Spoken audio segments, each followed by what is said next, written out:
But in the jewelry market, kind of a similar set of scanners. There's a few other specific ones. You'll notice that with different markets, medical is like this, and jewelry is like this. There's a handful of markets that actually have, oh, dental is huge for this, actually. They're probably the biggest with scanners that are specific to that market.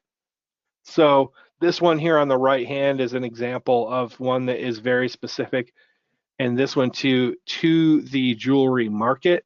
Although lots of scanners can do that sort of thing, it really is just focusing on objects that are very small and very accurate, high resolution, small objects. So today's example is basically CAD creation of CAD from a scanner of a ring. As you can see here, this took a little while to model, but you can see here how you can take handmade designs that may have been made historically where there's no digital files. You could scan somebody's heirloom. You could scan all kinds of different possibilities there, and bring it in and recreate that design or modify it or remix it for future designs. So we'll just toggle over here to the ring example. Give it a second to pop up for everybody. So you can see there's the final model.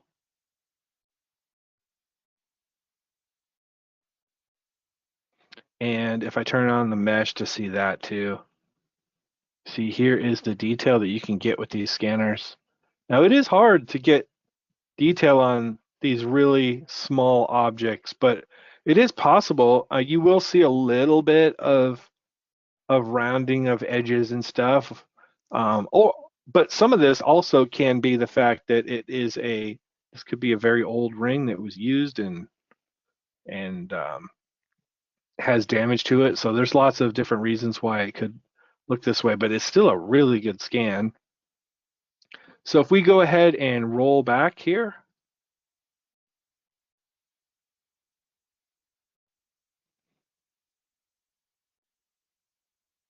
and go forward here, we'll roll forward a couple steps. Looks like we're creating a top surface here.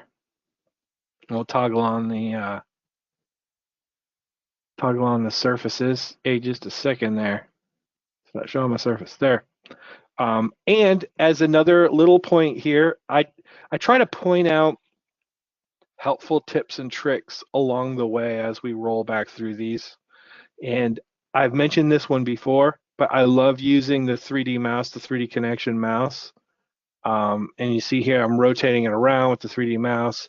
And then, I don't know, a few versions, it was like 3-4 versions ago, Design X, we had support for the 3D mouse, but we added support for all the shortcuts as well.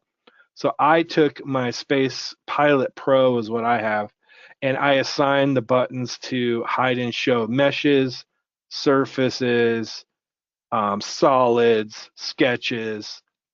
So with Design X, if you know anything about Design X, right, and you've used this before, you're doing a lot of turning on and off objects over in the trees because you have different kinds of objects in here. You got surfaces and solids and sketches and meshes and point clouds, and there's lots of stuff going on here, and it just helps so much to be able to toggle this stuff on with just a click of the button.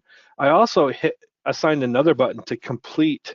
So if you're in a dialogue here and you're done, I hit a button that says to hit OK when you're done as well, so you don't have as much mouse travel to go back over there just to hit OK when you're done completing a task. So enough of my little tips and tricks there. We'll keep moving along here. So we do a surface offset upwards, and then you see that we now do an extrude. So looks like we're kind of building the basis here for a platform of the stones up top and then the ring design here. And you can tell I'm not from the jewelry market, so I'm not going to be able to use all the industry specific terms here. And if you, in this example, if I have a opportunity here, oh, I see where it is. I could hide and show things just to see where. So we went ahead and modeled the where you mold it from, the gate, or I'm trying to remember now. Roll forward here, and we're going to trim each side. So we went ahead and extruded sketches on each side to trim that and create that thickness there. And roll forward and add some fillet blends to it. And then now we're going to get started up top here. You see here we just cut away from that design, and let's see where we go next.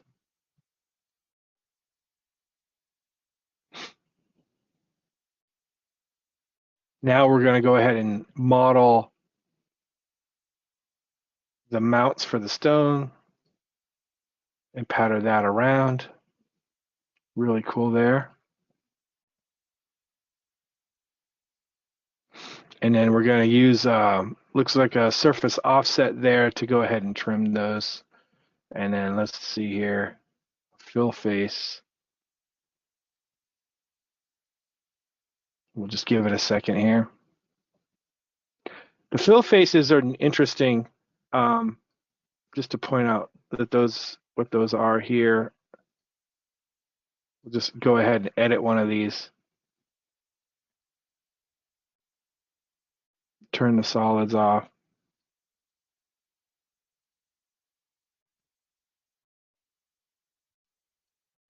Okay, so there was a cylinder over here that we just selected that edge and did a fill face on that to create a solid there. Let's keep moving.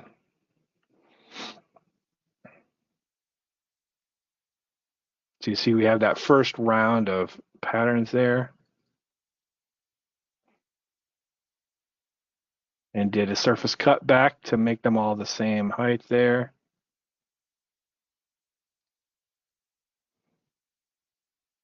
Roll forward here.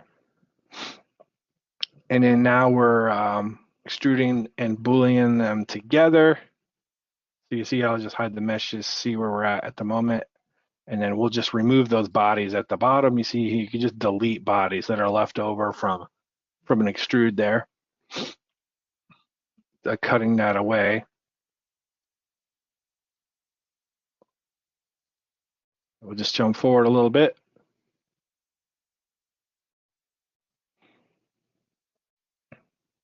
So now we're creating the second level.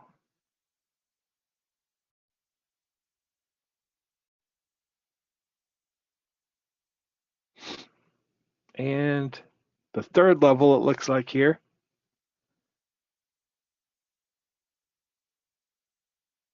Circular pattern there.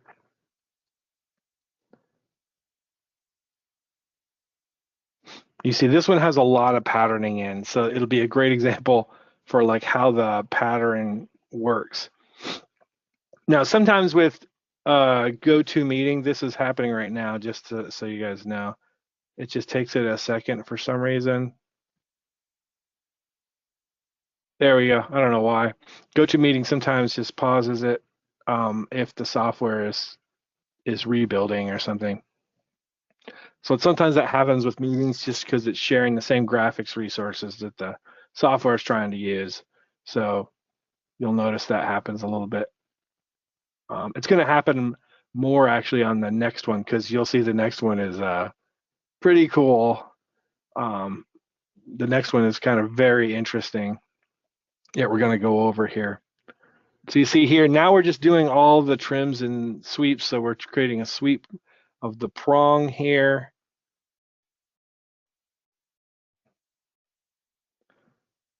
Patterning, sweeping, patterning. Really cool application here though. I'll just fast forward a little bit here. This the rule of this one, I guess what we're really taking away from here is just all of the patterning and stuff that happens on this one. And then we'll come back, jump forward with some fillets and booleans. So really neat. And let's see what this is. I forget what all these extrudes were.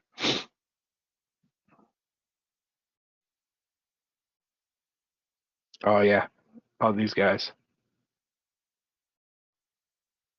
The different rows. And then roll to the end here. So that is the jewelry market. So there's a lot you can do RE in the jewelry market, capturing designs that are existing. This one is a very feature-based model, yes.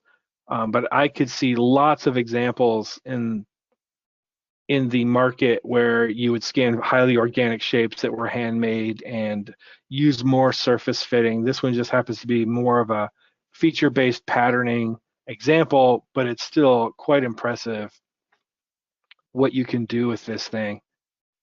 So there is your ring design with Design X.